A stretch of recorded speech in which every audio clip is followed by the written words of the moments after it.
Okay, so in the first half of this video, I'm going to talk through my working from home routine, how I stay productive and still feel like I have that sense of purpose during this really disruptive time in society.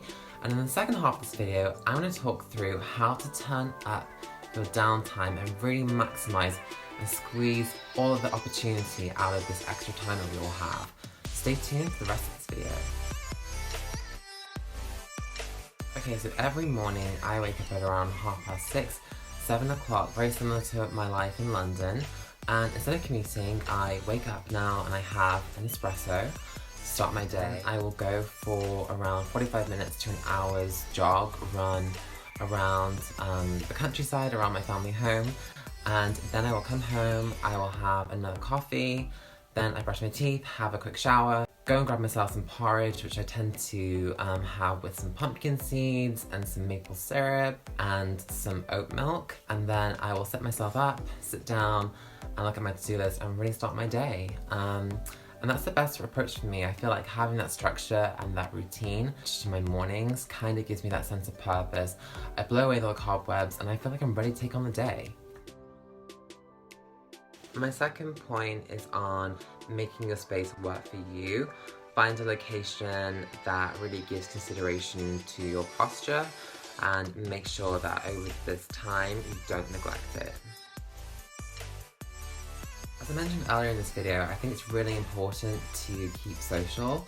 So one of the things that I have definitely done with my work colleagues is there's definitely been a sense of community. So virtually, online, everyone's connecting in some way, shape or another. And it's not just about the work, it's about actually just checking in with your team, with your colleagues, just to make sure that everybody is okay. Because everyone's setup, everyone's situation is so different. But I just think as human beings, it's so important just to connect with one another and to just have a general chat too. This is a very unique, unusual time for everyone. And I think just knowing that somebody's there is really important. So have those regular check-ins, grab a cup of coffee, have a virtual happy hour, whatever you feel you want to do, you should definitely do it, because I think just having that ability to check in, it just keeps you sane and you just have that reassurance, I think, that everybody else is in the same boat as you are. The next point is on food and hydration. It goes without saying, it's pretty self-explanatory, but food is quintessential to how you feel mentally. I am super into diet and fitness, and I do have a very lean and clean diet anyway. So I try and keep that as consistent as I can. I have regular small snacks just to keep my blood sugar levels constant and just really nourish my body and my mind. It definitely has a huge effect on how you feel. As they say, you are what you eat, and I really do firmly believe that. It's also really important just to obviously make sure that you drink enough. I am definitely drinking a lot more. So I'm drinking definitely my 8 glasses of water a day, but obviously with the exercise and the working out in the morning, and I tend to work out as well after work, I'll do a couple of sit-ups and crunches, etc. It kind of means that I drink a lot more. So I definitely feel like making sure that you're hydrated, it perks you up, and you definitely feel a lot better. So try it out and see how you feel.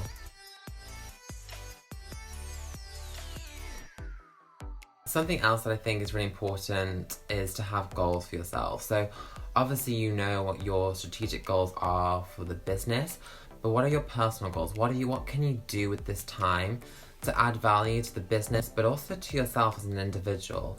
I think this is a really exciting time in a way, because it allows us to innovate and to think laterally and to collaborate in ways that we haven't done before. So obviously, depending on the industry that you're in, depending on your profession, think about ways that you can kind of enhance the experience, not just from a work and execution point of view, but also from a ways of working, best practice, a way of engaging with the wider team.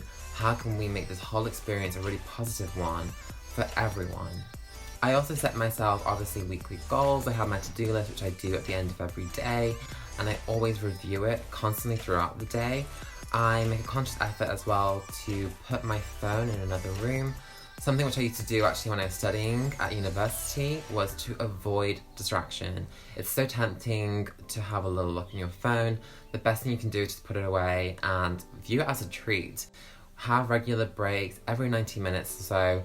Go and have a drink, go and grab a water, go and look at your phone, text some people back or whatever, and then go back to the task that you were doing before. It's a really good way of breaking up the day, you keep in touch, and you just keep sane in that way.